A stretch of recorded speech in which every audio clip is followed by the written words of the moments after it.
अस्सलाम वालेकुम। एक जबरदस्त मैच हुआ सेकंड क्वालिफायर इस्लामाबाद यूनाइटेड और हैदराबाद किंग्समैन का, और फाइनली हैदराबाद किंग्समैन जीतने में कामयाब रहा।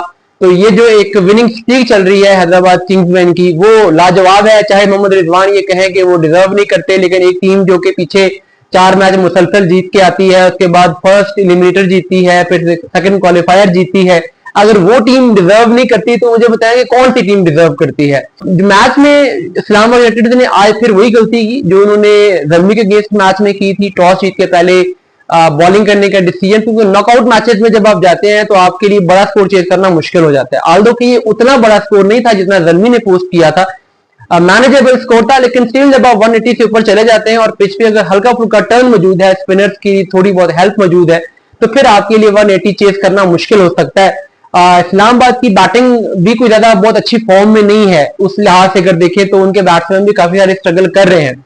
लेकिन मैं तारीफ करूंगा उस्मान खान की, क्योंकि एक लम्हे पे ये लगा था जब 4 विकेटें उनकी गिर गई थी कि ये शायद 160 का टोटल पोस्ट करने में कामयाब होंगे, और अगर ये 160 का टारगेट होता तो इस्लामाबाद यूनाइटेड कंफर्टेबली ये मैच जीत जाते। लेकिन वहां पर उस्मान खान के केमियो ने जो उन्होंने आखिर तक खेला, उसकी वजह से हैदराबाद किंग्समैन 15-20 रन एक्स्ट्रा करने में कामयाब हुई, और वो 15-20 रन मुझे लगता है कि आखिरी एनालिसिस में फैसला कुन रन साबित हुए।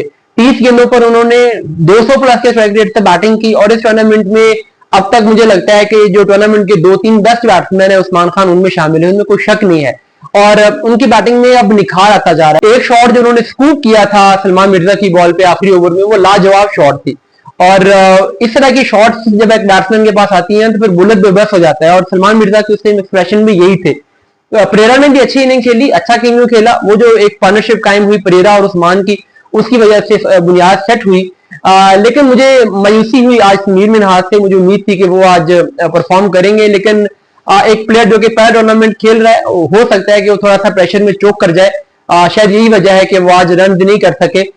लेकिन यह है कि उसके बाद इस्लामाबाद यूनाइटेड ने शुरू में थोड़ा सा उनका डाउन चल रहा था। जो पार्टनरशिप हुई हैदर अली की और चैपमैन की, उस पार्टनरशिप ने दोबारा से मैच में जान पैदा कर दी थी, और बड़ी जबरदस्त पार्टनरशिप हुई थी। एक बिल्कुल हारा हुआ मैच एक दफा से बना दिया था, लेकिन हैदराबाद किंग्समैन को दाद देनी चाहिए कि उन्होंने अपने नर्व्स पे काबू रखा और फाइनली वो जीतने में कामयाब हुए। अब जो आगे फाइनल आने जा रहा है पेशावर ज़ल्मी का और हैदराबाद किंग्समैन का, ये फाइनल बड़ा इंटरेस्टिंग है। एक तरफ एक टीम जो पहले मैच से ऑलमोस्ट अनबीटेबल चली आ रही है, दूसरी तरफ एक ऐसी टीम जो कि टूर्नामेंट से ऑलमोस्ट बाहर होकर वापस आई है और अब वहां से फाइनल की तरफ आई है। तो दोनों टीमों का ट्रैक डिफरेंट रहा है, दोनों टीमों का पाथ डिफरेंट रहा है। तो ये एक किस्म का यूं समझे कि दो डिफरेंट फिलोसफीज का टूर्नामेंट है, दो डिफरेंट फिलोसफीज का ये फाइनल है।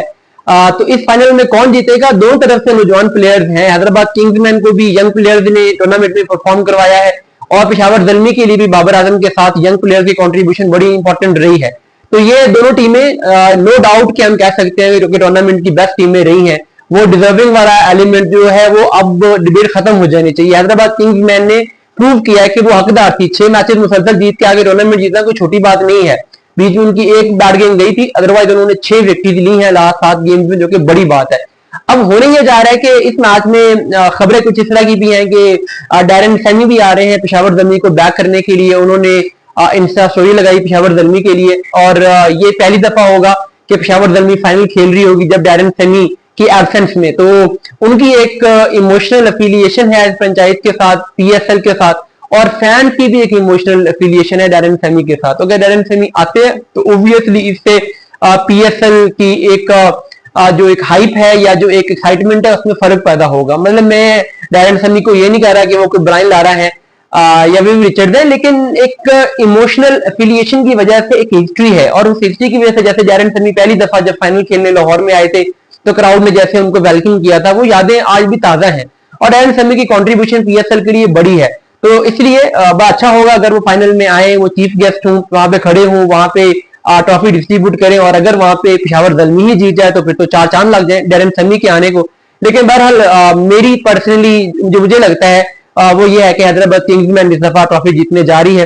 पेशावर ज़ल्मी का काफी दिन से एक बैड गेम नहीं आई, एक बैड दिन नहीं आया, और हो सकता है कि वो फाइनल में आ जाए। दूसरी तरफ जो एक क्राइसिस सिचुएशन से हैदराबाद बार बार उठ के आई है, तो इस क्राइसिस सिचुएशन से अगर एक टीम बार बार उठती है और यहां तक पहुंचती है तो उसका जो कॉन्फिडेंस है वो नेक्स्ट लेवल का है। ज़ल्मी उस तरीके से भी प्रेशर में टेस्ट नहीं हुए, प्रेशर अगर पड़ गया, एक दफा अगर जर्मनी मैच में पीछे चले गए तो दोबारा आगे आ पाएंगे या नहीं, ये देखना होगा।